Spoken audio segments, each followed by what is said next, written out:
Hey everybody, my name is Brian, that is Shane, and you are watching the Popcast. This is our Friday night pickle party, and we're live and in person. How you doing there, Shane?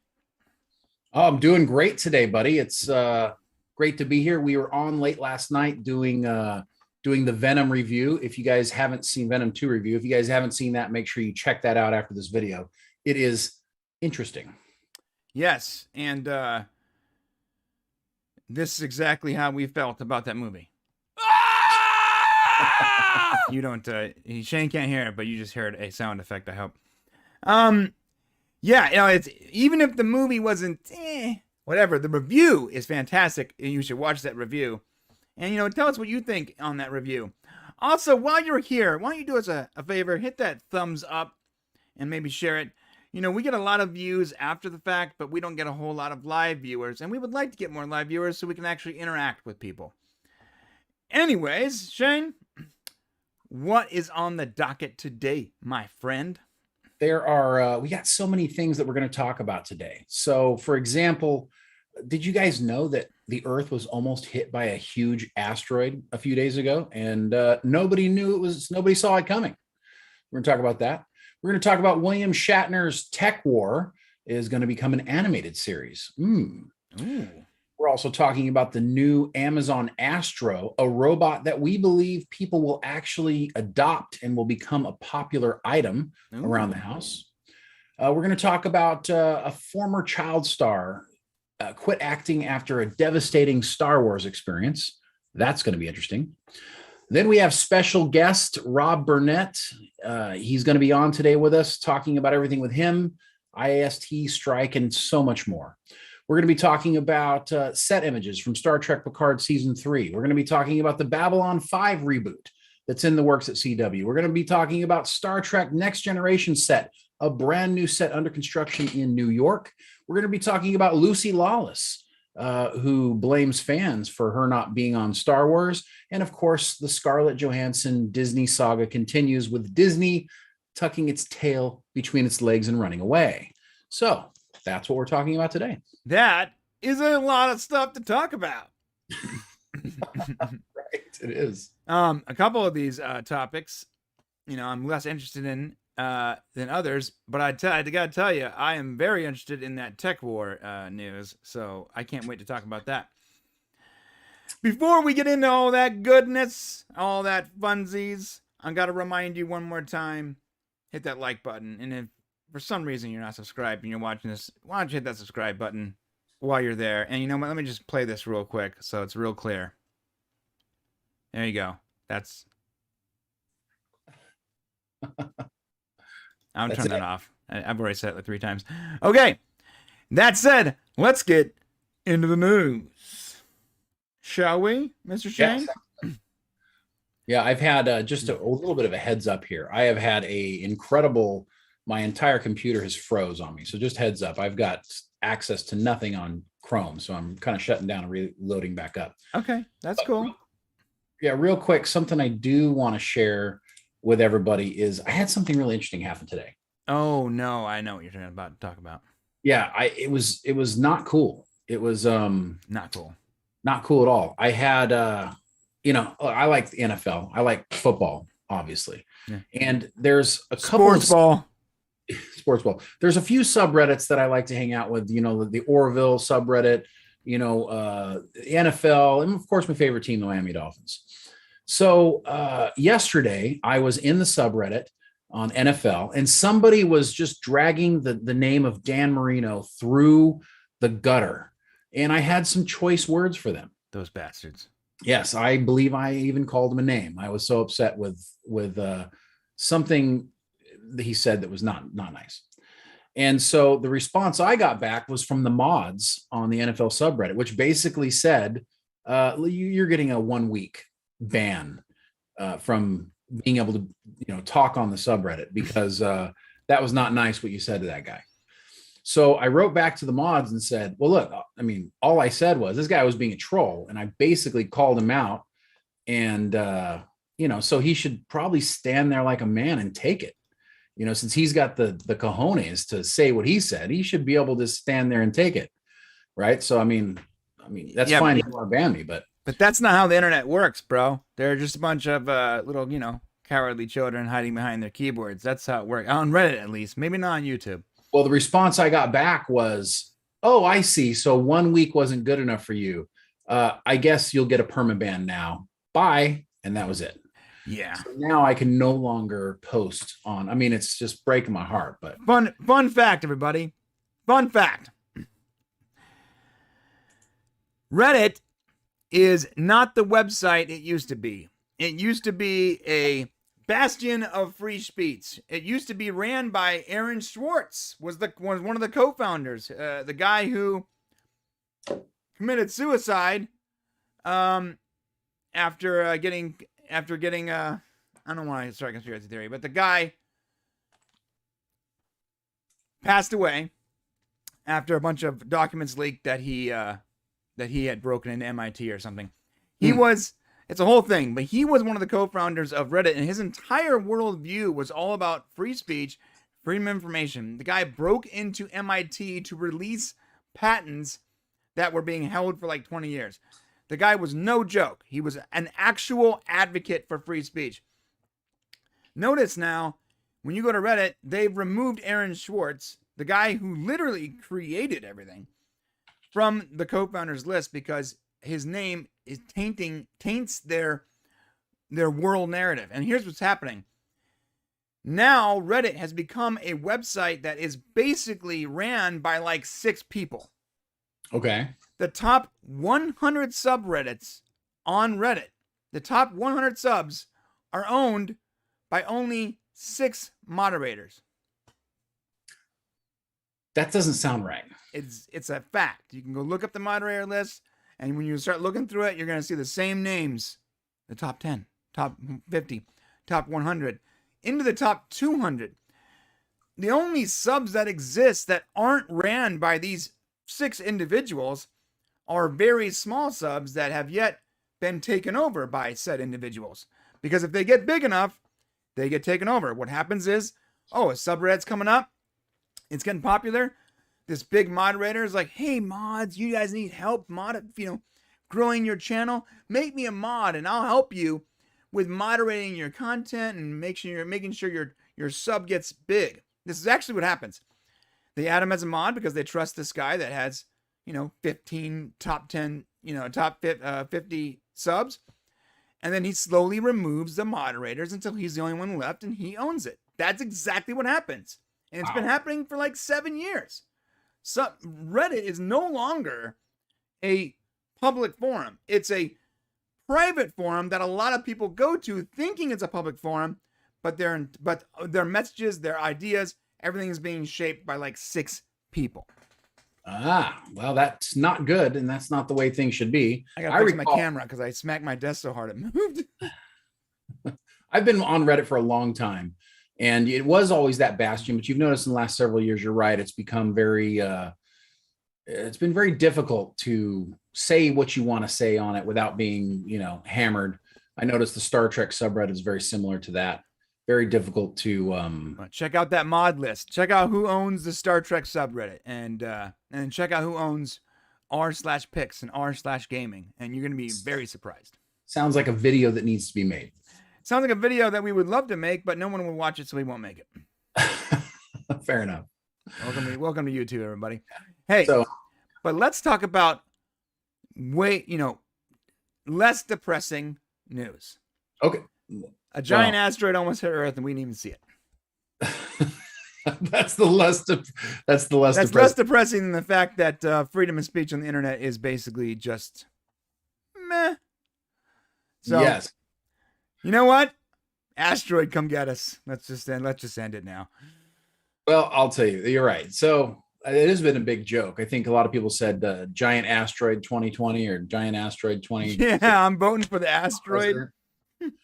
So what happened was basically a giant asteroid almost hit Earth on September 16th. But because it came from the direction of the sun, scientists missed it. So if you heard a whooshing noise, you weren't imagining it. There was indeed a gigantic asteroid that almost hit Earth, and NASA didn't see it coming. The asteroid named 2021 SG. Almost sounds like a Stargate thing. It also sounds like the perfect name for a 2021 asteroid. Right. Right. Of course, 2021 would be the year an asteroid almost hit us and we didn't see it until it was too late. Right. No, you're 100% right. This asteroid, which passed us, has a diameter of 42 to 94 meters, with a diameter around 68 meters, which makes it around half of the size of the Great Pyramid. So it's about half the size of the Great Pyramid, which the Great Pyramid's huge. Yeah, that would have devastated the planet. It would have at least took out a city for sure. No, I mean, but yes, it wouldn't have destroyed all life on the planet, but hitting the planet, not just the impact zone, but all the stuff it would have dumped into the air, it would have been a major catastrophe. Oh, wow. Yeah, no, it would be bad. If you think of like the airburst over to Skungen, I'm saying that wrong, in Russia, which basically just knocked out a whole, an entire forest. It really could take out a city. And what's interesting about this is that NASA detected it a day after it passed us. Yeah, we almost got hit by an asteroid and we didn't even notice. So why is this even a possibility? Because they were on Facebook. They weren't paying attention. They weren't watching. It's, I guess, because it's coming from the direction of the sun and it's an actual blind spot for scientists. Almost all asteroids that are detected by NASA and others come from other directions in the solar system, but not from the sun. This is known as coming in. Normally, it's known as coming in from the front, but rarely asteroids come from the back. There could be a joke there, but I'm not going to say what that is. Well, here's another theory. Maybe they posted on Reddit and then it got deleted by the mods. And they were banned for. They were banned. The scientists were banned for being doomers or something. You can't lie. You can't. Yeah. No what is it? No misinformation. Anti asteroid, whatever. Like no rhetoric or yeah. Yeah, you can't talk bad about the Earth or whatever. I don't know. So apparently, quite literally, you could tell we've had quite a day. It's already been an interesting day, and we're just getting there. It says quite literally, the sun was in our eyes. That's right. The asteroid got super close to us. It was around half the distance between the Earth and the moon. So basically take half of the distance from the Earth to the moon and then half that. And that's pretty darn close. It passed Greenland and Canada at just past midnight on that day, and it was an extremely close call. This has happened before, and it will happen again. One actually came from the sun that was smaller on September 7th. It was only about 3.5 meters, not big. And it was only 15,000 kilometers from Earth. So that's very close. But we do have some good news. For the next several years, this is going to be a problem. But in 2026, there is a telescope called the Near Earth Object Surveyor Space Telescope that will actually try to be able to detect these objects so that we can know, even though they're coming from the sun. In the meantime, I guess we'll just have to keep an ear out for that whooshing sound and keep our fingers crossed. Yeah. Just hope that all life is not obliterated by random rocks from space. I feel like we got the big ones accounted for. That we can't see, and we don't know where they are most of the time. And the ones we do know where they're at, they're so big and they're so far away that people you don't normally forget that they're on the way.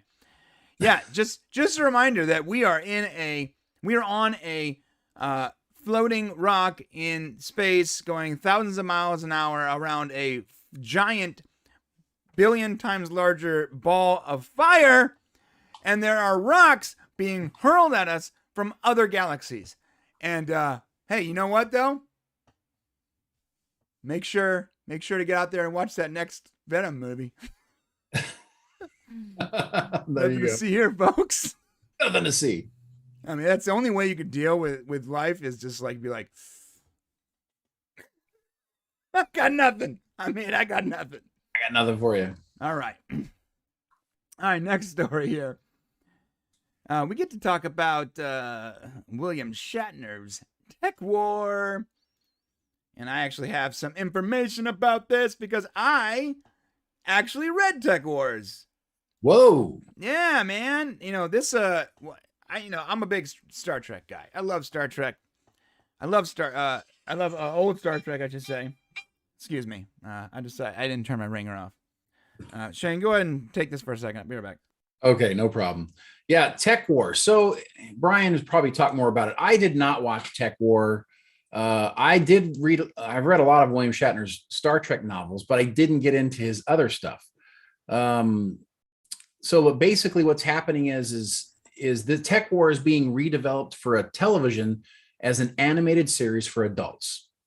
So it was recently put out that these books, which is a storyline set in 2043 and follows an LA detective who's framed as a dealer of an addictive, mind-altering drug that's administered in the form of biodigital microchip. Yeah, it's a lot like like Elijah from like the iRobot series. It's a very similar vibe. If you ever read those Isaac Asimov books, think of Tech Wars as like a similar in theme, but a lot more action. I don't want to say dumbed down because that's not the right word, but more like less cerebral.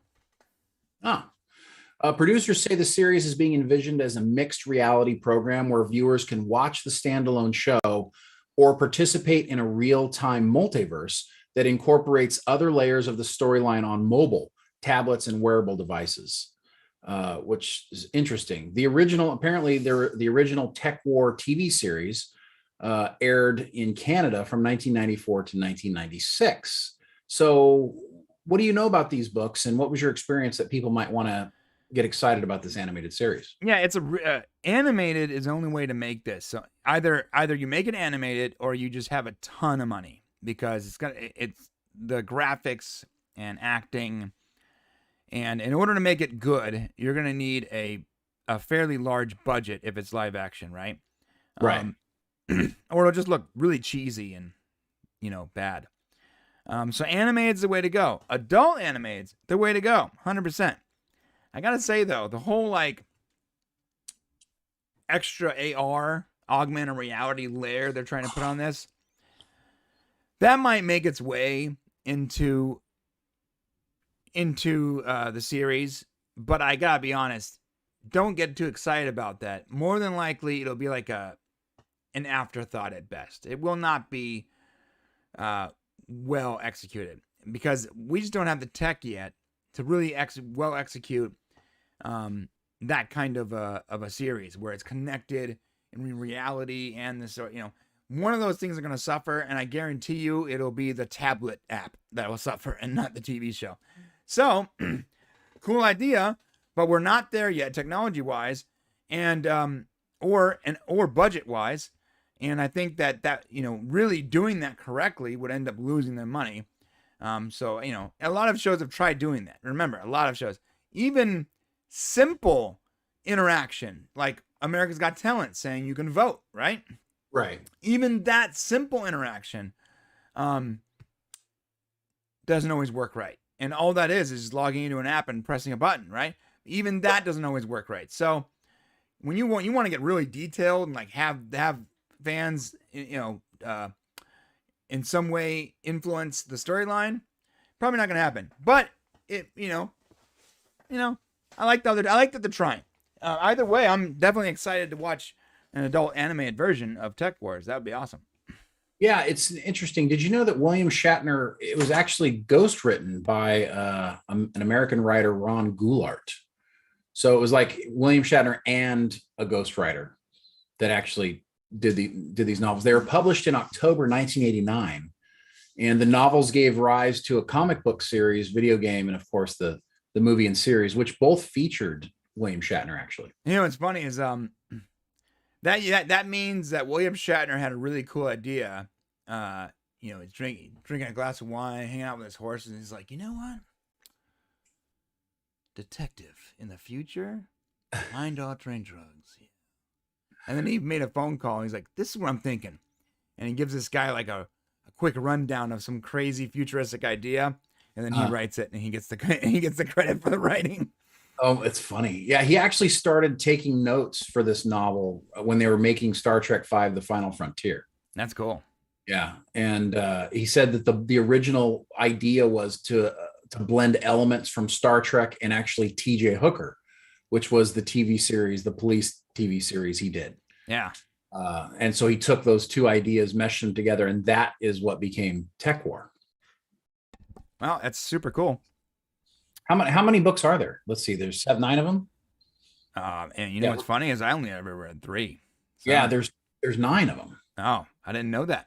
I must have missed them. You know what? Back then, though, you know, I was getting my books from like the local public library. So who knows? Right. Well, it looks like he started publishing in 1989 and all the way through 1997. So there's 9 books if you guys want to go out there and digest more William Shatner stuff. Yeah. William Shatner is the man. I was telling my kid the other day, she was like, "How did you learn how to build computers?" I'm like, "Well, I went to the library and I checked out books and I talked to people, my teachers, and they taught me." She's like, "What? How does it even work?" And you broke a lot before you made anything great. Yeah. A lot of it was, trial and error. Okay, well, that's pretty awesome. I can't wait to see that.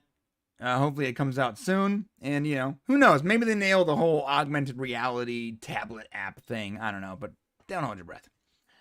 Hopefully the show is good. That's all that really matters. Yeah, I mean, it would be cool. I mean, I don't know if it's going. And last time, I believe it only aired in Canada. So the fact that they're coming out with something, we'll definitely keep you guys posted on it. Hopefully it's a more broad thing for everybody. There's some really decent Canada only TV shows that have came out that I've been experiencing recently, like Primal, I think it's called. Some really decent shows that it was just a Canada thing, and I'm discovering them now because of streaming. It's pretty cool.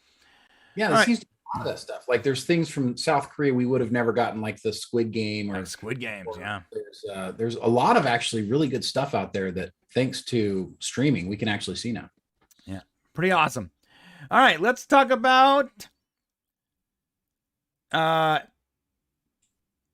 Jake Lloyd. I don't know. We're going to talk about a former child actor quitting after a devastating Star Wars experience. By the way, bro, I mean, I don't know how devastating his experience was, but it was pretty devastating for me too. So. Well, you switched it up on me, so we're going to do the other one, the Amazon one afterwards, I guess. Huh?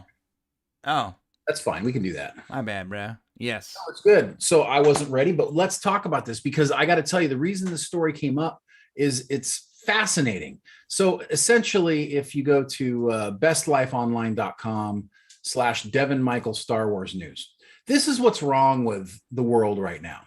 This article is exactly what's wrong with the world. The story, the interest is that this child who auditioned as Anakin Skywalker, he was one of 3,000 kids who auditioned for the role of Anakin, the kid in Phantom Menace. It was knocked down to 3. Okay, three kids got the final thing. They got to go in limousine and go to George Lucas's ranch and actually audition in front of him with a teenage Natalie Portman. Devin Michael is one of those kids. He obviously didn't get the role.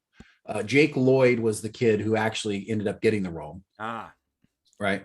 But Devin Michael was one of the kids there. He was a child actor. He had been in, it looks like he had been in tons of national campaigns, advertising campaigns. He had done a lot of acting up to that point. He was only 10 years old. Yeah, PSAs and whatnot. Now he's 32 years old. And apparently he just can't stop talking about this audition that ruined his life. So the 3 kids went in. He had this great audition. His mom told him people cried when he had the audition. And then he got home and he finds out he didn't get the role. And it just apparently devastated his entire life. He quit acting as a result of it as a child. He said he couldn't go to school and could get away from it. People kept asking him, you know, about it and kept bringing it up so that he couldn't get away from it. A documentary was made that talked about the kids who auditioned and how great they were. And it was a reminder that he had failed and that did not get the role. And he allowed it to basically, I don't know, not destroy his life, but certainly control his life. My goodness. Control his life. Yeah. Through this entire article, it continuously talks about him and how people keep bringing this up, which makes me wonder if he doesn't always bring it up. You know what I mean? Not a lot of people know exactly who auditioned for these roles. This is the first I had heard of it. Right. But apparently it comes up a lot, and it's something that he's going to tell his kids about. Now he's like a child.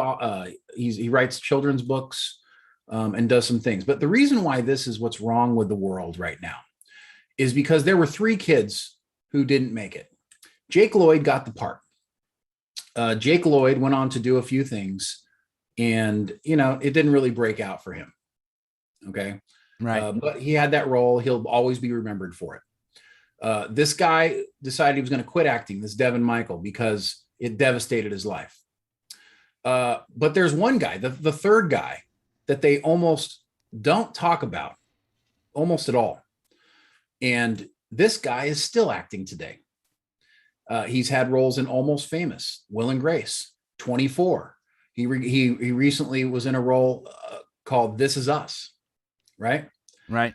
And he's still acting today. Well, guess what? There's almost nothing about this third kid in the thing, because he said, well, you know what? I didn't make it.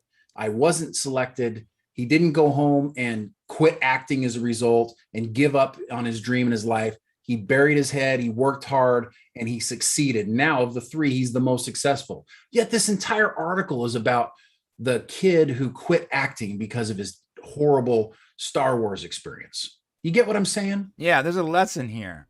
There is a huge lesson here. And there's a lesson, I think, that Colonel Jack O'Neill said it best when he said, hey, stop looking back. You're not going that way.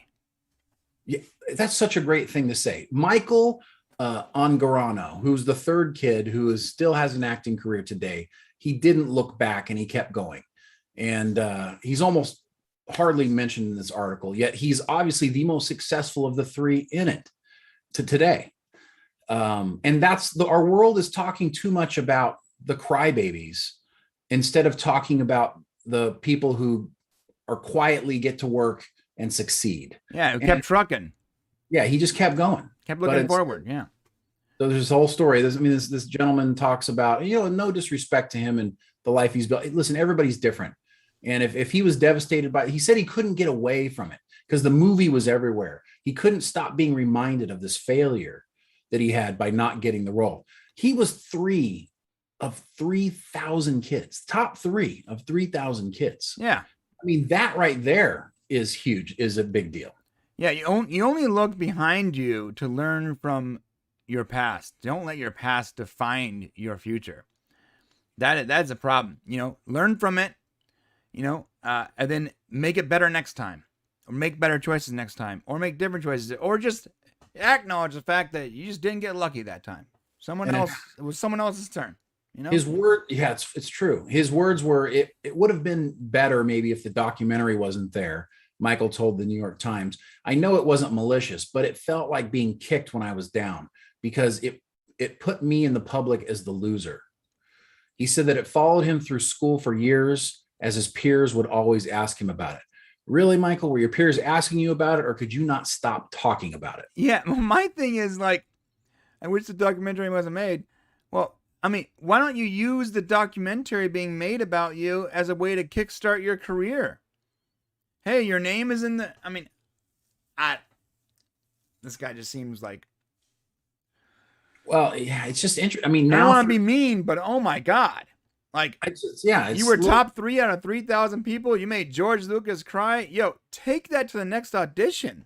Right. I don't understand what is the holdup, Yeah. So now he's 32. He writes children and fantasy books, according to his website. He's also works as a screenwriter and a script consultant. This is interesting. He's married and lives in Vancouver. And of course, he says she knows of Star Wars. He told the New York Times of his wife. I don't think she really cares about it that much because she's probably telling him, get over it. Stop talking about it. Move on with your life. Star Wars, bro. He also said that he'd like to have kids and would tell them about his Star Wars edition as well. So really, yes, I swear to God, maybe not tell your kids about something that's defined your existence. It's defined the failure that you're failing. Yeah, I would have used it as a stepping stone had I had been fortunate enough to had been a child actor on a monumental movie and talented enough to be in the top 3. Had I gotten the audition or not, I would have used that knowledge, that stepping stone, just the fact that I made it to 3 as a reason to continue refining my craft. That's my opinion. Exactly. Yeah, he currently, if you guys want to know about the guy who succeeded, Michael Angarano, and he's not a household name or anything, but for people who watch the This Is Us TV show, he plays Nick Pearson, and that show is currently still in pre-production. we usually look at the chat when we get to the members section, but this quote is so good by Mr. Tickle Trunk. When you walk through life and everyone seems like a jerk, the jerk is probably in the mirror. Woo! Powerful, man, powerful. Like that. All right. Yeah, I mean, hey, man, go back and look at some of our videos. Whew, some of them are bad. Took us a while to get where we are, and we're still not even where we want to be. Like I was gonna say, this one might not be very good right now. Yeah, but like the quality of this live stream is 100 times better than that first live stream we made 3 years ago. You know. Of course, yeah. All right, man. Let's talk about the less depressing news. Is it all been depressing so far? Nah, TEKWAR wasn't depressing. TEKWAR is not depressing, right? Let's talk about Amazon Astro. And this is infuriating. Because I want this so bad, but I have a Google Home household. Damn it. There was never a reason for me to get Alexa because everything Alexa can do, Google can do, and Google's actually attached to all my other crap, and it made more sense, and it was more cost effective, and it just worked better for me. But now there's a robot? Come on. Yeah, this is the one, man. This is the one. They made it look exactly like Wall-E. It does look very similar, yeah. And it's like, you know, what we needed. It's been, how long have we been talking about robots in the home? 20 years? 30 years? Since I was like 15, they've been talking about a robot in your house. Yeah, they've been talking about the time's coming. It's coming soon. I got to tell you guys, I think it's finally here, or it's very close. Yeah. What Amazon, and you know, you leave it to Amazon to be the ones to do this, right? Amazon created something that they feel like people can really utilize. The problem with robots in the past, I got to be honest with you, the most efficient robot I've ever had is that darn Roomba that vacuums the floor, which for hardwood does a really amazing job. Yeah, for hardwood, but for carpet, it's a disaster. Terrible for carpet, but great for tile and hardwood. Oh, and that short office carpet's pretty good for it too. Yeah, it's a brilliant robot. And it's smart, like it can move around things and stuff. And so that was useful. But we needed a partner. We needed like a robot who was going to assist us with certain things.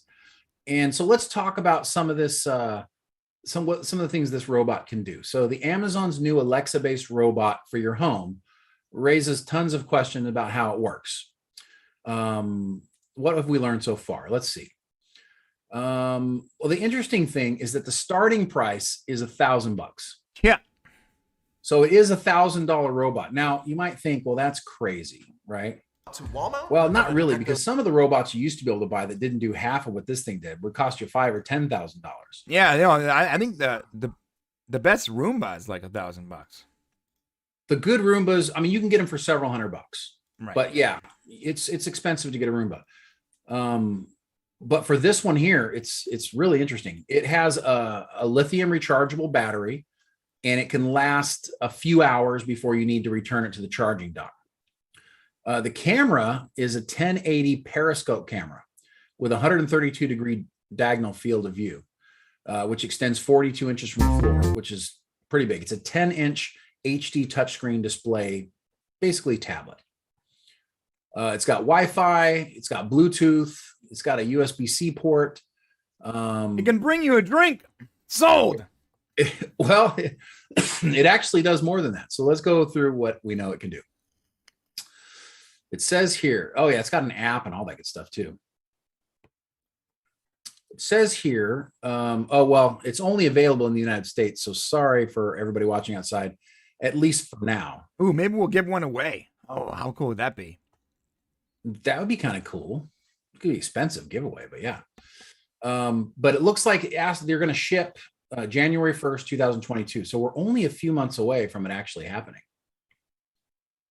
Look at that giant camera on its head. Is like huge. Look at that thing. Yeah, so this is what it basically does. The bot is designed to learn your habits to make it more useful in your everyday life. For example, Astro uses tech called intelligent motion to navigate your home and avoid furniture and pets. And it's supposed to learn basically from how you use it. So this means when you're not using Astro, it'll hang out in like a low traffic area and basically charge. The robot can follow you around playing podcasts and music. That's something you'd love.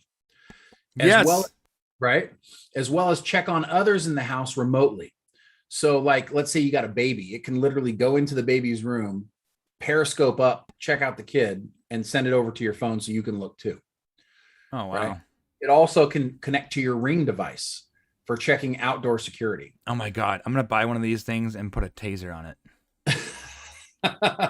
I'm willing to say that's not what it was intended for, but yeah. Yeah. Astro can also make calls, send messages, set timers, alarms, and reminders, a lot like your Google Home does now.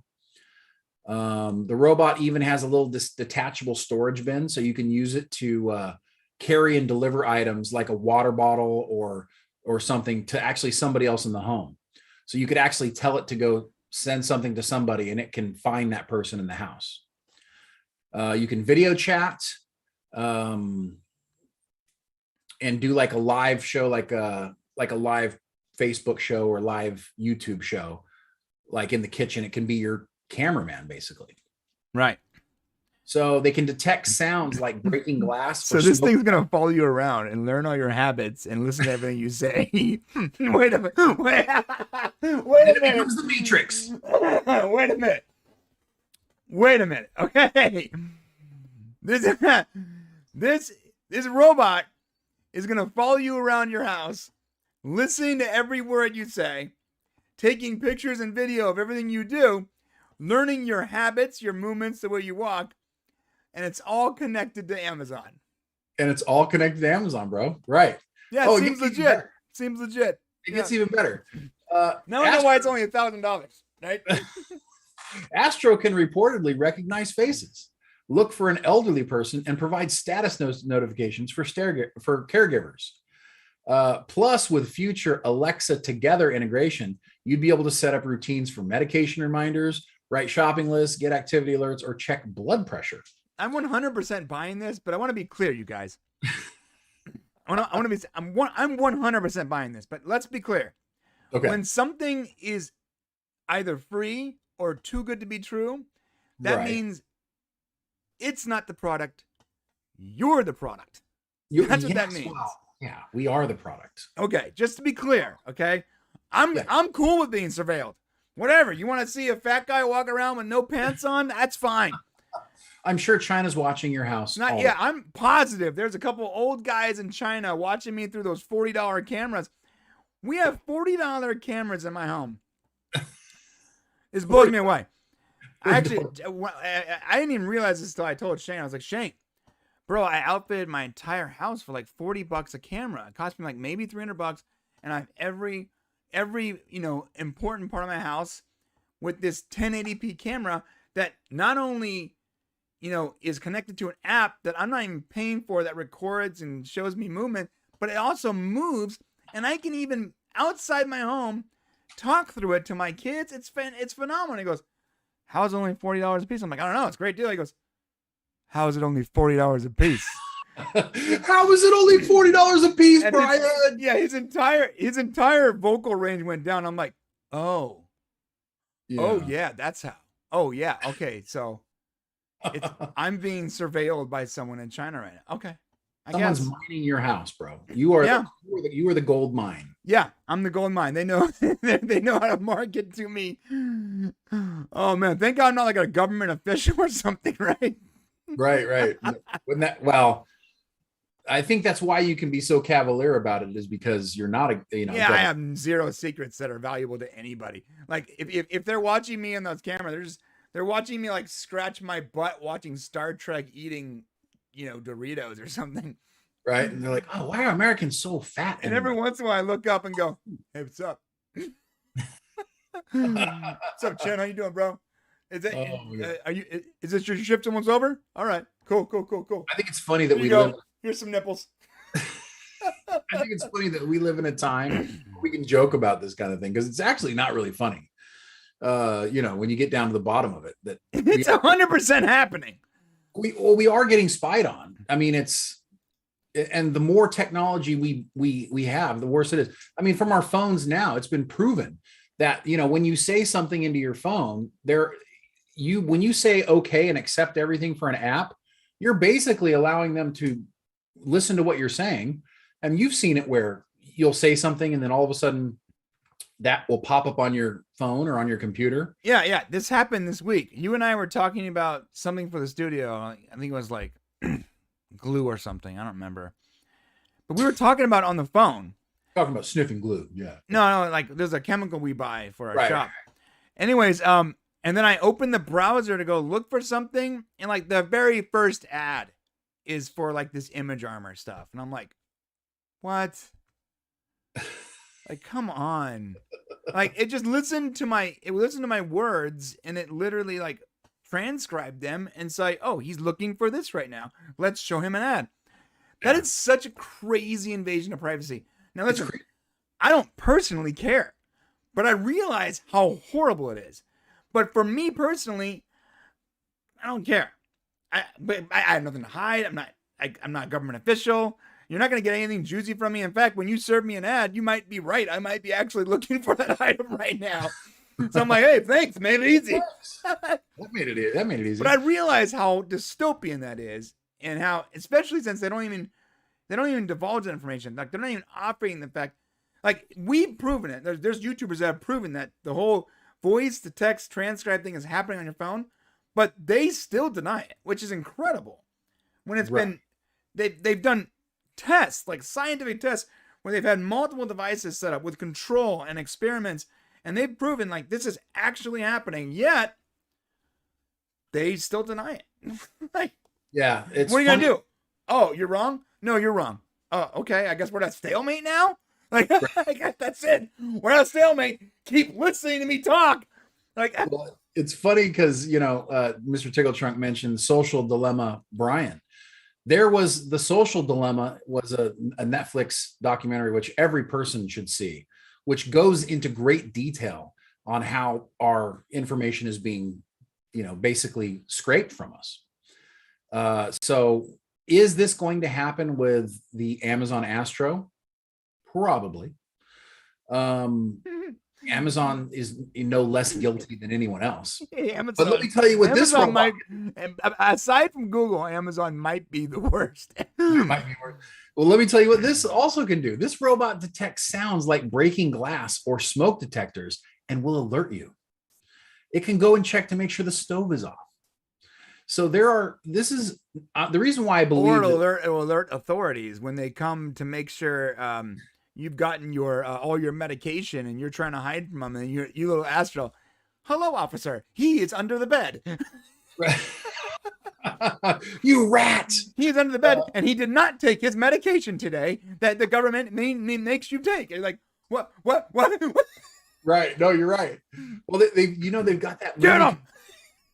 They got that movie coming out, Ron's Gone Wrong, right? Yeah. It's basically a buddy computer, buddy robot that walks around and does. This is basically Ron Gone Wrong. So that's kind of funny that. Yeah, Chicken Trunk said when a crime has happened, authorities can request like the voice data that it's saving.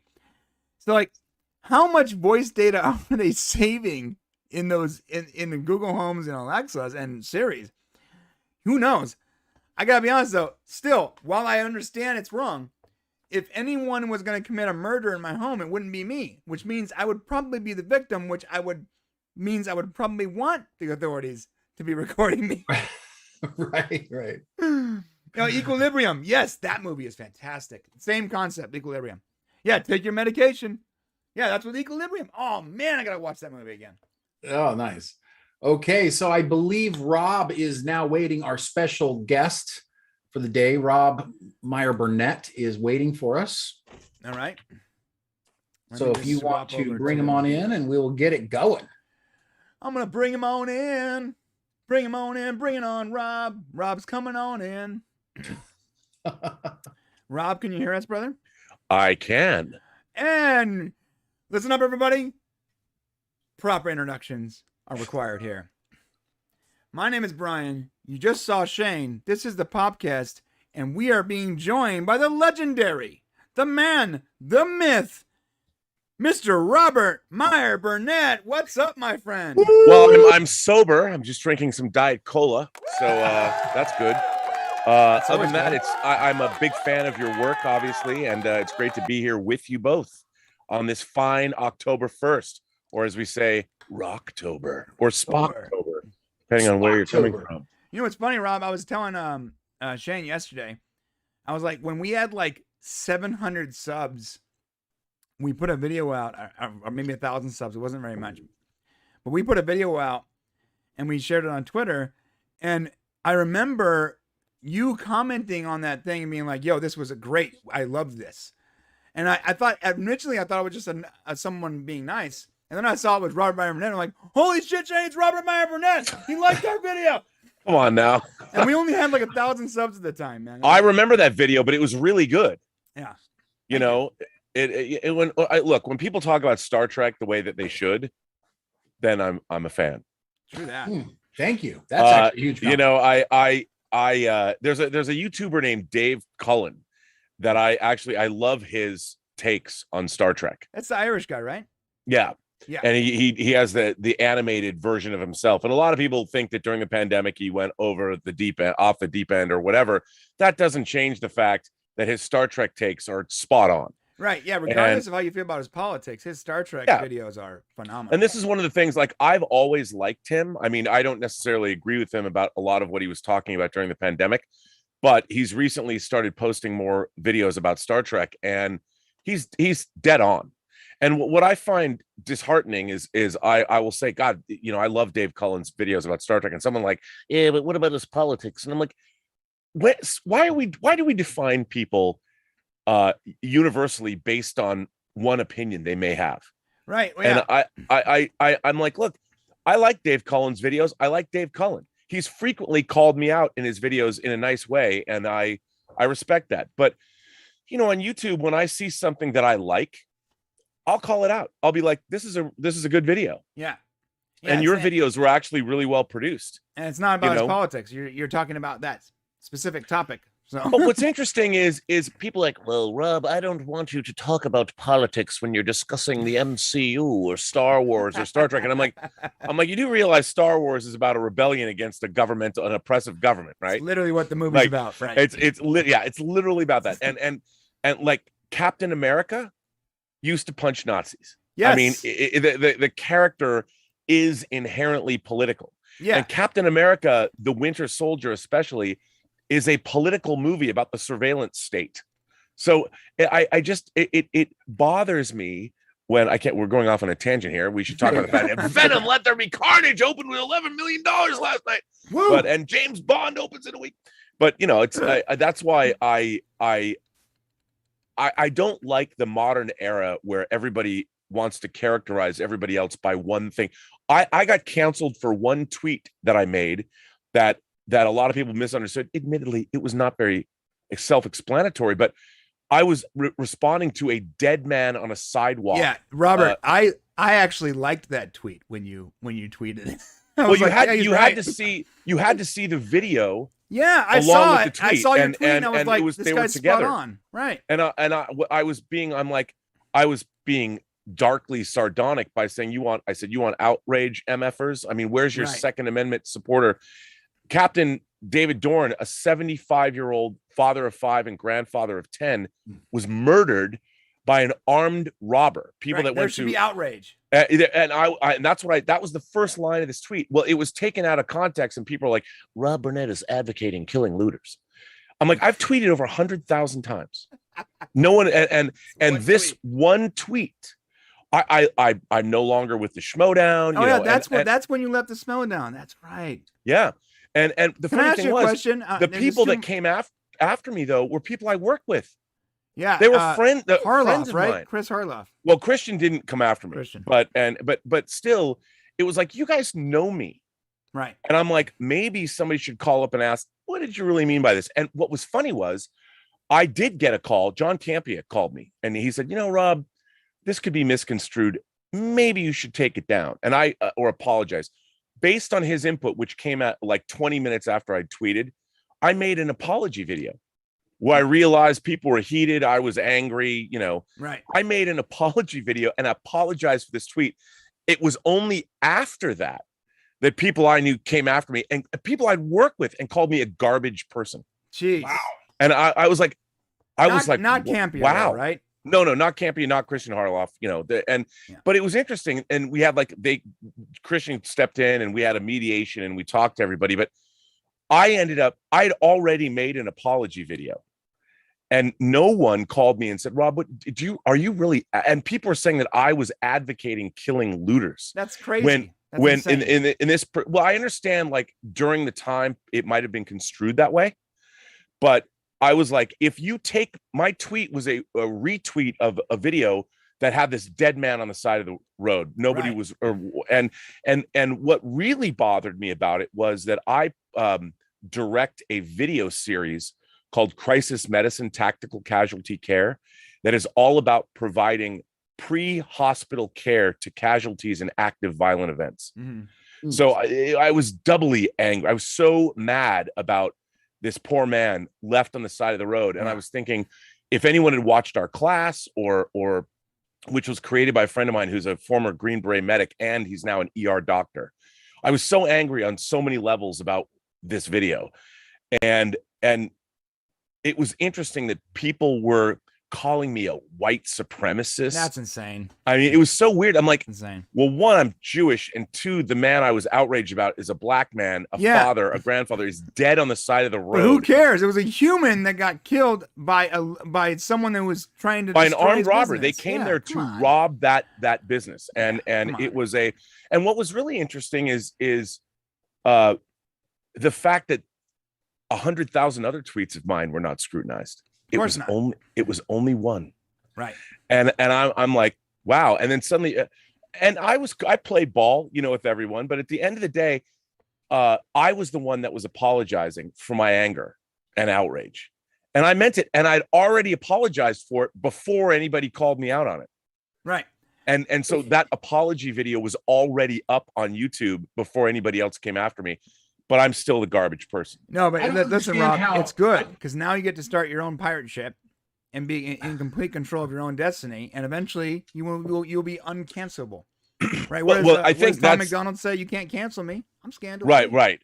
But I think that what I miss about our culture now is when I was a kid, I was always interested in all kinds of opinions. Sure. Like, to me, even bad opinions or things that I didn't agree with, I learned from. I'm like, well, I don't want to think this way, but you had to be exposed to those opinions before you could make a choice. And any belief that you have should be open to scrutiny. Any belief should, if you believe something with conviction, if somebody has an opposing viewpoint, you should absolutely be able to grapple with them and their opinions, because it helps you reaffirm your own beliefs. Yep. And you understand why it is you believe what you believe. And what I find so strange today is that ideas now are being canceled because they run contrary to whatever narrative you buy into. Yeah, remember this. Bad ideas die in the sunlight. They die in the 100%. 100%. And I don't understand, like, why do people go to college now and not want to hear all kinds of views, even bad takes? And if you don't like a speaker that's coming to your campus, I would say go and listen to that speaker and understand where that person is coming from, so you can more readily combat those ideas that you deem bad with ideas of your own that are better. I agree. It gets too much into their feelings, Rob. That's the problem. It gets too much into their feelings. And once people get into their feelings, they're being taught these days. Young people are being taught that, you know, if you feel a certain way, that your truth, what's the thing that just came out with Kamala Harris, basically, you know, telling a anti-Israeli student, American kid, basically telling her, hey, you know, your truth is your truth and it's okay. And Iran's running with this stuff on the news media, basically showing, look, America doesn't support Israel either. You know, it's just like this whole weird politicizing of things. And it's at its worst here in pop culture, where we're seeing it on a malevolent basis. And I've noticed malevolent's a good word for it. Yeah. And lately you've just been getting your behind kicked in Twitter. I noticed on certain things, just by, they're not even hot takes. They're accurate representations of what's happening. And it's kind of frustrating, you know, that it's going down like this and that we can't have our voice. Well, one of the things that I love, I mean, I love Star Wars, I love Star Trek, I love Doctor Who, I love the MCU. I think what people are really angry about, it's not about, well, Rey is a Mary Sue or Michael Burnham is a strong black woman. People aren't mad about that. I love your They're mad voice. about, it's great. Well, they're mad about bad storytelling. Yes. And I think that's what people are responding to, because great storytelling has truth in it. Right. You know, and a great story, the reason we know it's great is because we all live in the real world and we understand what real problems are and we understand how people react to things. And what is a story if not a way to convey other human truths to one another through a narrative? And that's the most delicious way to learn, is hearing a great story. And when we had like Star Wars, when Star Wars came out, it was a game changer. You can talk about the hero's journey, Joseph Campbell, whatever. But the great thing about Star Wars was all of us were Luke Skywalker. Right. We all wanted to be, we were all kids. Like, I don't want to do my chores. I don't want to go out and go to Toshi Station and pick up a power converter, or maybe I did with my friends, or moisture farm in the desert, whatever. When Luke looked at the twin setting suns of Tatooine and you heard the strains of John Williams' French horn, you know, you know, everyone knew, everyone understood. We're like, man, I'm right there. I am right there with you. Yeah. And Luke was all of us. And when you meet Han Solo is basically a truck driver. He's like Burt Reynolds from Smokey and the Bandit. He's running moonshine, you know, and he was a workaday guy. These were two blue collar, salt of the earth American guys in a way. I mean, when I say American, I mean the backbone of America is that the farmer, the truck driver, you know, the blue collar workers, the workaday guys. That's why Star Wars worked as well as it did, because they were two dudes and they get involved in events that are much larger than they are, but they have to step up, you know, and it showed that anybody, you didn't have to have midi-chlorians in your blood. Anybody could step up and rescue the princess. Right. And that was all of us. That was all of our dreams. Like, you know, one day. And I don't mean if you're a girl, you can be Princess Leia, but you can also dream of, and the story worked. And we all knew that the reality of the story that was being told in Star Wars was this classical story where you bought into it. And the problem with all of our genre and our these franchises today is they're not doing a good job of telling us the stories that they're trying to tell. Right. It's shortcuts, it's bad writing, it's whatever. So you watch these things, you're like, I don't buy it. I'm always going on about verisimilitude, but there's verisimilitude not just in what you're seeing, but what you're feeling and hearing too. There's a verisimilitude to the act of storytelling. And I think that the people that are telling us our favorite stories now in our favorite franchises are falling down on the job because they don't have their own tools honed enough to tell us great stories. Yeah. Or they're limited in what they do. So it's not, people mistake that, well, you know, you're a racist if you don't like this. No, it's not about that. It's about the fact that we're being told things. Story. it's a story, and the stories aren't true. Yeah, stop And when I blaming say- it on straw men. It's the story. No, it's the story, and it always comes down to, is a story truthful or not? And we all know, we might sense it, but we all know if you were to say, okay, give me a list of 10 of your favorite films, just randomly to anybody, I'll bet you 2 or 3 of them appear on every person's list. Yeah. Oh yeah, absolutely. I got a question for you, Rob. I noticed you have Frederick Douglass there on your microphone. Can you tell us what that's all about? And he was pretty. He's one of the great speakers. He's one of the great American statesmen. And a friend of mine sent me a packet of these kind of stickers, like Einstein. And I've always been a Frederick Douglass fan.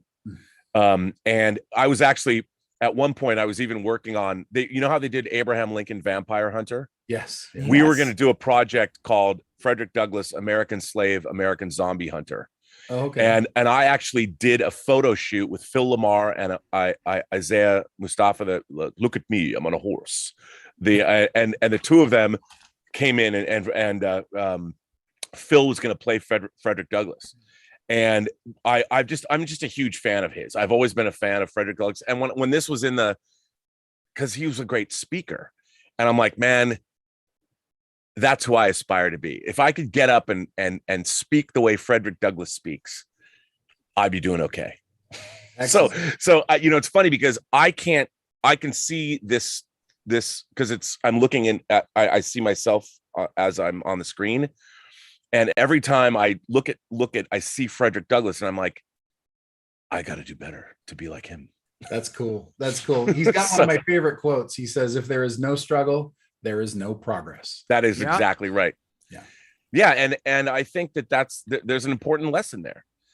And I think what we need now is I've never understood why education and healthcare are not at the forefront of American policy. Even couch it, if you want, as national security.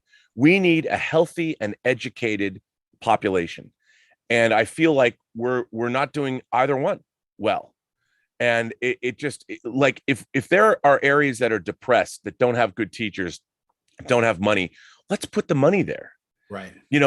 Why do we not have after school programs? Why do we not have, education is valuable for its own sake. And we as a nation don't value it. And I'm like, man, teachers should get paid lots of money.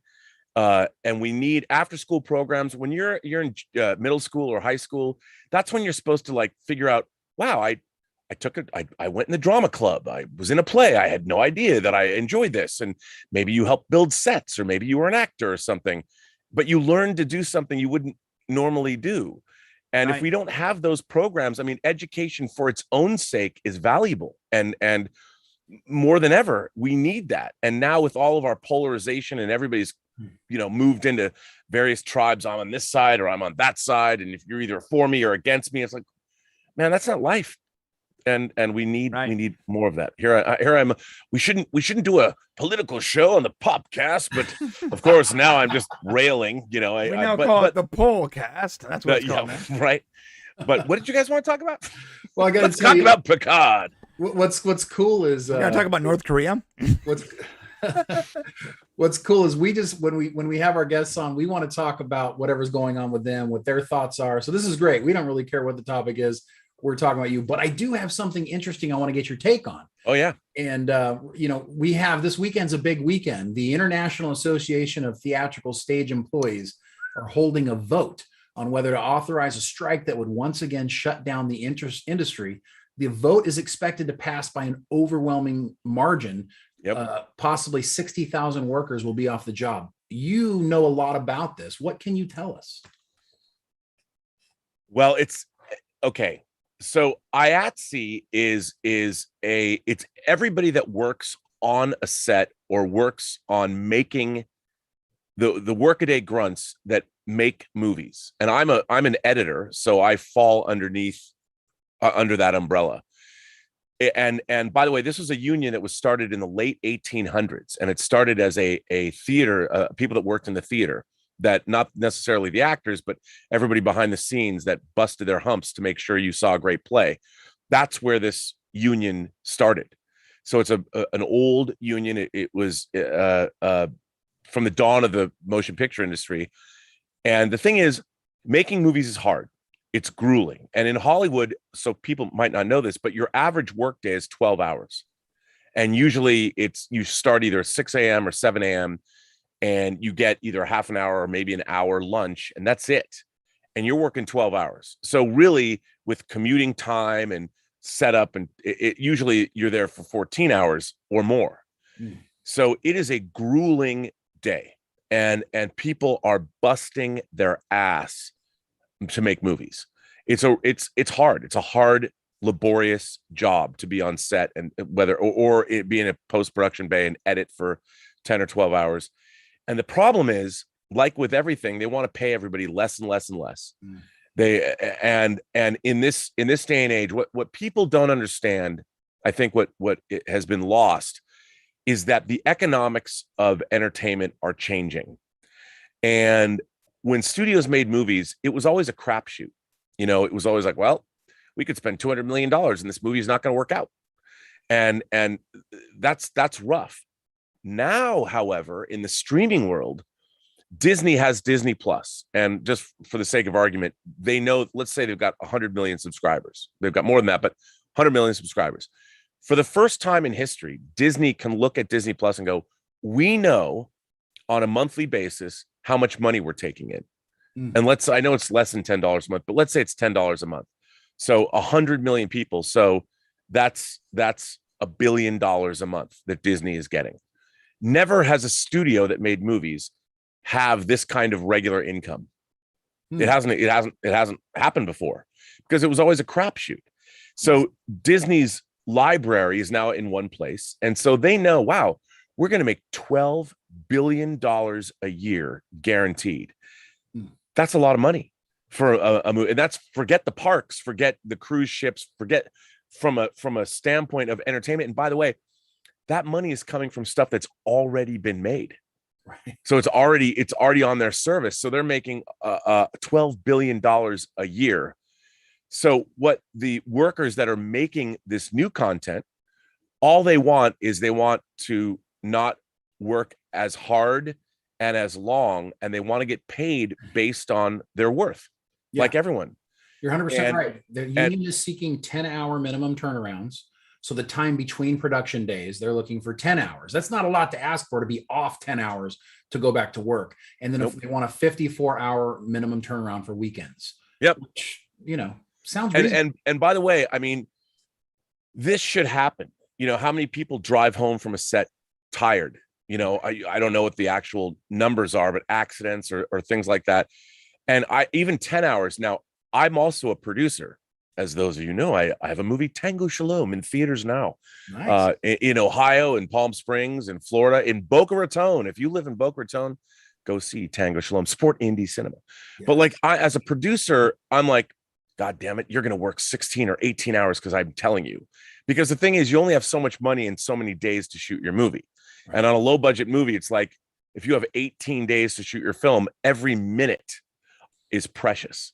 So I get it, man. And adding extra days to a shoot, that's a lot of money. You're talking tens of thousands of dollars per day. So I understand from a producing standpoint why there's pushback, because every day, a 10-hour day means in a week, losing 2 hours a day, you've lost a full day at the end of a 5-day week. Every week you have to add an extra day of production if you're going to cut back to 10 hours. I get that. I totally understand. And I agree with it. Well, and so, go ahead. Now we've got, you're 100% right, Rob. And what's frustrating is you can go to McDonald's right now, and there are signs that say, we need work, $15 an hour right now. Mm-hmm. Right now, the members of Local 871 make just above the $14 minimum. Writing room assistants are making as little as $16 an hour. They could literally almost go to work at McDonald's and make the same amount of money almost. Yep. And they got to do something about it. This needs to be fixed. What's the holdup? Why wouldn't the networks go, hey, we need these people. Let's especially considering it's pocket change to these larger studios. Yeah, for indie companies, it's going to be hard. But for these big studios that have, like you said, built-in cash now, it's literally like, You can find that change in their couch. But it's still, I mean, ultimately, it's not cheap to. But see, here's the thing: on a movie, you might have 200 people working on a set per day, and that adds up quickly. Right. And so, like with any business, the last thing that you consider is labor. I mean, it seems silly, but everyone's like, well, we can always skimp on people. We camera rentals, there's nothing we can do about that. But people, because there's always somebody who will do the job for less, and that's the problem. And I believe we are losing in Hollywood. We are losing institutional knowledge. Right. The people that work in the studios that have been there for a long time, like in home video, they want to get rid of those people because they get paid the most because they've been there the longest. Right. But what we're losing, and this is something, again, our society is ass backwards. Or bass backwards, whatever. We don't value institutional knowledge. We don't think that it's something that should be paid for. It's like, wow, this guy's been here for 30 years. I mean, he's got so much. Let's get rid of him. And a good example is a friend of mine named George Feltenstein is one of the most knowledgeable people about films. And I mean, the actual movies themselves, what the prints are like, where all the elements exist. So nowadays with libraries, more than ever, they're retransferring films, putting them into 4K. You need somebody that knows what's up and where these movies are. And in The Purge at HBO, when HBO Max was first starting, Jason Kilar, who was running Warner Brothers at the time, wanted to get rid of those people to cut back on the bottom line. So George was let go. And after he was let go, then people were like, well, George, we need you to help out. And so he was being called back in, and then finally they rehired him. He's back. He's now working at Warner Brothers again, because there's nobody, I would dare say there's nobody in Hollywood anywhere who knows more about the films at the various studios than he does. And if he doesn't know, he can pick up the phone and call somebody who does. Right. He's the last guy that you want to get rid of. And yet from a academic standpoint, or somebody's looking at a spreadsheet, some Ivy League educated business school grad has an MBA or whatever. It's like, well, we have to get rid of this guy. And it's like, no, you don't want to get rid of this guy, but nobody who's looking at that spreadsheet understands why he's valuable. Right. And I feel that that's a problem in our entire culture. We don't understand, like, what is it people do and why are they valuable? And the people on nowadays with all of we're getting some amazing programming, whether you like the MCU or not.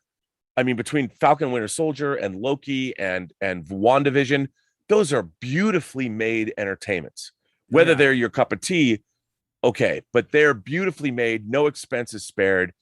And it takes a lot of people to bring that kind of quality to the screen, and they deserve to get paid what they're worth. I agree. And they deserve. Why is it? I understand a 12-hour day, it allows you to get 10 more setups, and you can shoot more, so you don't have to shoot as long. And I get it. So what's going to happen is you're going to have to add days to the schedule, which adds a lot of money. I get it, but it has to be done. Right. So it has to be done. What do you think is going to be the result of this? So, I mean, it sounds like it's going to happen unless something happens last minute here. Do you think this is going to go through? And what impact do you think this is going to have on us at home and the content that we're supposed to be getting? I don't think we'll even know. You can go back and talk about, the writer's strike hampered Quantum of Solace. We had a script that wasn't quite ready and nobody could work on it after the strike began. Well, that's true. I mean, that might happen, but there's so much stuff that's in the pipeline right now getting made. I bet that the viewership at home will never know, but the people that work in the industry, I think it'll be a better work environment. It'll be harder for me as an independent producer. I'll have to figure out more creative ways to make it work with my budget level. I mean, I'd love to have a big budget. The biggest budget of any movie that I physically produced was, it was low seven figures. And I would love it to work on $100 million film. I mean, I've worked on those movies, but I wasn't the producer that was trying to figure out how we're going to pay for all this.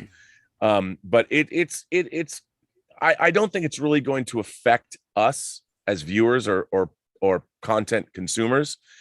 but ultimately it'll make the entertainment business a better place to work. And I think that's important. That's amazing. I really appreciate your take on that. I knew once we got you on, you were like, okay, Rob's going to have a really good take on this.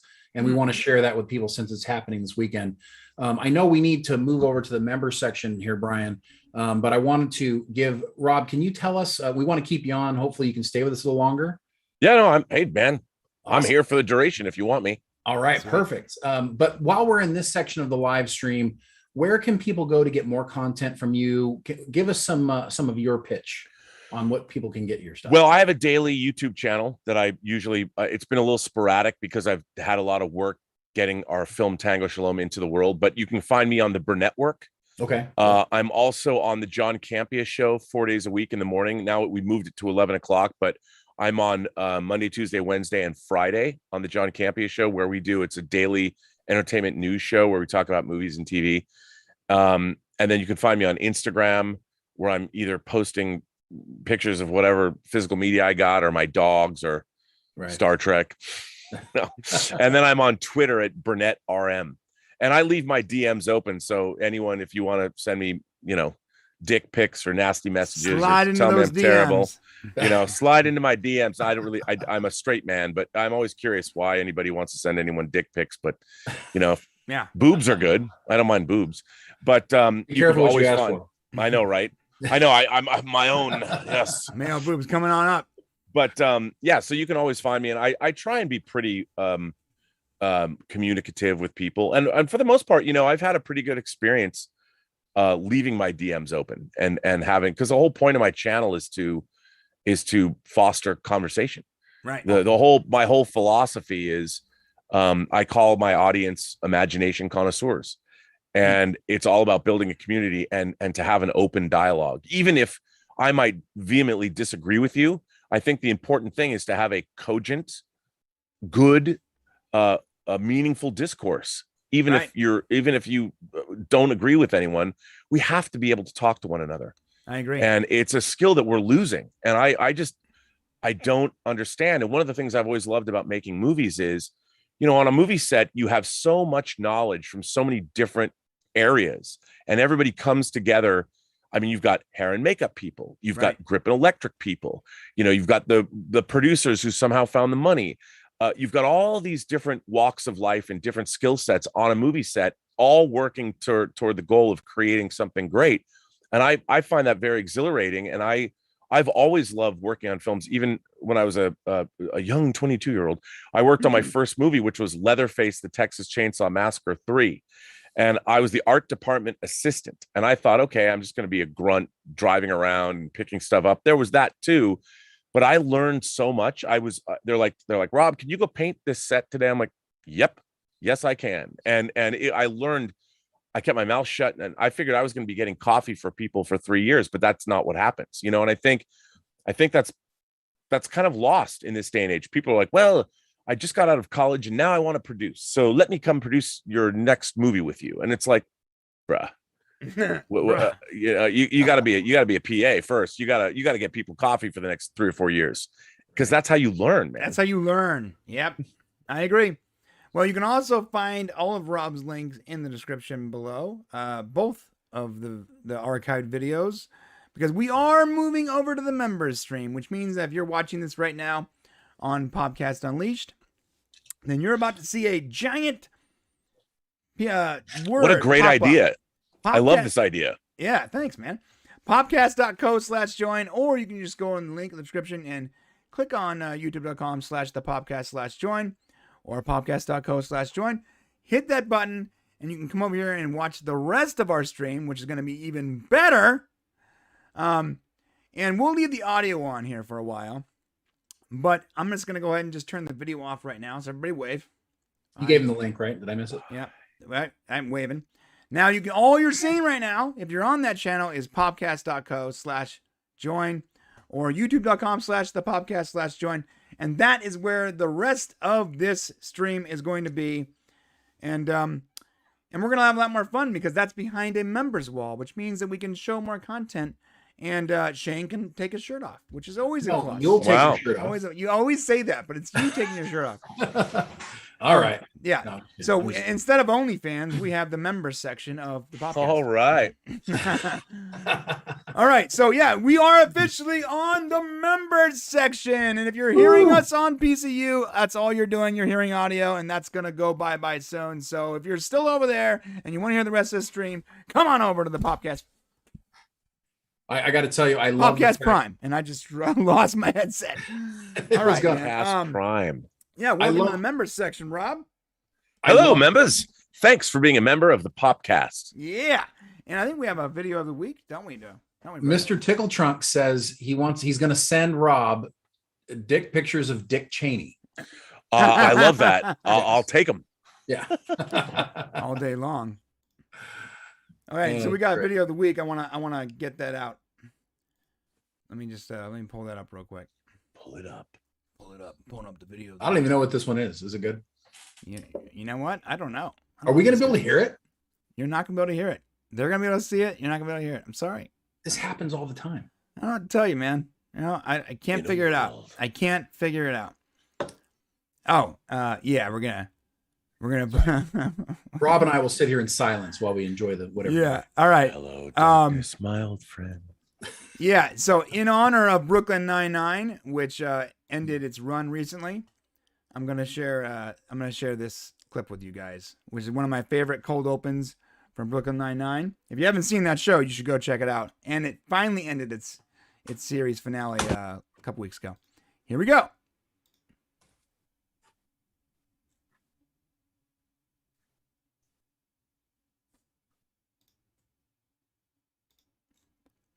And they can hear it. I can hear you guys, but they can't hear you. They're gonna watch this 1 minute clip. Well, at least you got subtitles. Yeah, I didn't do that on purpose. So. That's good. And that's it. And that was it. Yeah, that was it. Yeah, if you guys haven't seen Brooklyn Nine-Nine, I suggest you guys go check it out. It's really good. I liked the show last week where the monkeys were giving each other fellatio. Yeah, you know what? We got claimed by TMZ for that. So Great. I don't know what's more ironic, that we got claimed by TMZ, who took that clip from someone's phone camera, or the fact that they want to claim two monkeys giving each other a fellatio. It's hilarious. It's hilarious. Nice. All right. So this is the relaxing part. We get to talk to our members, and these will come up later, Rob. We release these as clips later in the week, so you will be sprinkled throughout the week with us. Ooh, do these episodes. I like that. Yeah, you do. Yeah. We're going to be talking about. So we are talking about Picard. You mentioned it earlier. That's kind of the first thing we have coming up here, right, Brian? Everybody wants to talk about Picard all the time. I cannot get away from Star Trek Picard. Do you want to? Sometimes, if I'm being completely honest, sometimes I get tired of Star Trek Picard, and then I see Sometimes. Oh, I'm so sorry, guys. Thank you, Mr. Tickle Trunk. I had you muted, Shane. Why do you do this every time? I don't know. Only for the video. Yeah, what Shane asked was, do I really get tired of Star Trek Picard? And I said, yeah, sometimes. And then I watch a cool teaser, and I'm pumped again to watch it. But to be honest, I know that a lot of people really just want to talk about Star Trek Picard. So any news whatsoever. We have to. Thank you. Any news whatsoever is brought up about this topic. But it starts to get, until it's substantial, I feel like you're just like constantly get me with the potatoes when I'm looking for some meat. And there isn't a whole lot of meat right now when it comes to Star Trek. That's my opinion. Well, we have some set images. Okay. That's sort of considerable. Right? Sure. And we can talk about, if we're terrified about season 3 or season 2. Sure. I'm terrified of it a little bit. All right. And I'd love to hear what Rob thinks about it. Yeah, that's new. So having Rob here to get his take on Picard season 2 and 3 is different. So I'm happy with that. And we make a joke, Rob, that it seems like we talk about Star Trek like all the time. I know I do. Yeah. I was going to say we do, I think. Yeah. And it's like every third story, every third article we talk about, I'm just like, Okay, I guess. But then an article pops up, and I'm like, oh, okay, all right. So it's a constant roller coaster of emotion between the relationship between me and the current incarnation of Picard, Star Trek. So I got a question for Rob here. You mean the current incarnation of Star Trek? Right. Because Star Trek. On that note, okay, and we've said this before, maybe Rob didn't hear it. I do think that healthy portions of current Trek is good science fiction, but also healthy portions of the current Trek might be good science fiction, but isn't good Star Trek per se, because it doesn't have the same theme. Could you identify, just to quantify this for me so I can understand why you would say something so outlandish? Where do you think there's good science fiction in modern Star Trek? Well, I love the idea of like Star Trek Discovery. Saru's character is really cool. Like an alien that instead of, so think about this. An alien species evolved on a planet as the pre-animal. When normally, throughout everything we've ever known in science fiction and real life, it's the alpha animals that end up on the top of the food chain. But they were not on the top of the food chain. They were the prey animal. That was fascinating. And of course, Doug Jones. Okay, I would actually grant you that. I think you're absolutely correct about that. I wish that had factored in to more of the storytelling, other than like, we sense danger. Right. I mean, when it comes, they never. I mean, that's a great science fiction concept, but they've done nothing with that as far as his character. I mean, sometimes like, and then they changed, they evolved, and they're no longer those people, and it's like, what? For a minute there, I thought they were gonna make it so that when they evolve, like almost like a silkworm turning into a moth or whatever. Like when they evolve, like they actually become the species that's trying to keep them from not evolving or something. But yeah, that didn't play out well. Another good example is when Picard goes to Cloud City, whatever version of Free City or whatever it's called. That Free Cloud. The Free Cloud. Yeah, the Star Wars knockoff city. When they get there and they're instantly inundated with ads and all that, that was a really cool sort of take on modern. So there's moments that are like, oh, that's pretty cool science fiction, but they never really play out right. So, but that's not clever, and that's been done before. The whole ad thing. I mean, it's like, look at Blade Runner. Join us in the off-world colonies. That's true. I mean, we've been seeing ads in anime and science fiction for 50 years. That's true. And I think that I can't. More than anything, I hate Star Trek Discovery, and I can't stand Picard. Yeah, but what about the way the ships are in the newest version of Discovery? Like that the moving metal, that's sort of cool, right? That's a cool science fiction concept I haven't seen yet. Is it? No. I mean, here's it's like new. Like it's the new. The warp nacelles are not connected to the ship. Okay, so that's so stupid. It's beyond that inane. It's so unbelievably dumb. I wish that was the one part of the ship that didn't disconnect. Like if everything else, the memory metal, whatever, moved around and reshaped, fine. But the nacelles need to be connected to the engine. Period. The end. Yeah. And not only that, I'm taking that back. That was dumb concept.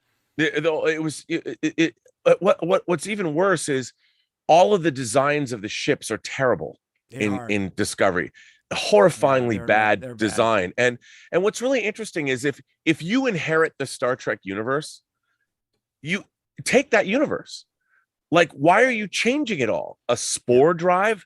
Here's another reason I can't stand. The spore drive would have been fine had the show aired in timeline in the future. If they were discovering a new method of travel versus hiding it. Oh, well, but even what's the thing is, what I can't stand about that is they talk about the micellular network in Brian Fuller's original conception of Discovery. And I know because I may have read a lot of what the original conception of the show was. Damn you, Rob. They were using the micellular network was all about terraforming. Was all about taking planets and because fungi, all that. It's fascinating how it all works, and it was a quick way. They were using that to more quickly terraform planets. Well, that makes sense. To say that this mushroom spore network, I mean, people, well, it could exist, I guess, but like you said, we already know how you get around in the Star Trek universe. It's warp speed, warp travel. Why change that? Well, like, you can't. Why change it in a prequel though? Like if it was in the future, then you can add to it. But yeah. And why is it that you have to retcon existing characters like Spock, Sarek, all that stuff? Vulcans can sense each other through. I mean, yeah, okay. When the Intrepid was destroyed in the immunity syndrome, Spock could sense the ship dying, or whatever. But they just, like Michael Burnham, like Spock had a younger sister that helped him become who he was. I'm like, why do you do that? Like, who are you to fundamentally change a pop culture character that's been around for over 50 years? Yeah, a pop culture icon. Right. People that never watched Star Trek and denigrate him. Who Spock is. Saddle him with a learning disability and all of that. And I find the most irksome thing about modern Star Trek since 2009, the first J.J. Abrams, whatever you want to call it, they have a fundamental lack of understanding of what a Vulcan is. Vulcans don't not have emotion. They just control their emotions. Right. And the thing about Spock was he had to be better than every other Vulcan because he came from two worlds and all that. Now I'll buy into the fact that he was bullied on Vulcan, even though that's pretty illogical, but let's go with that. The thing about Spock is he's someone who is at peace with himself. He knows that he's got to be better than the average Vulcan, and he's got to be better than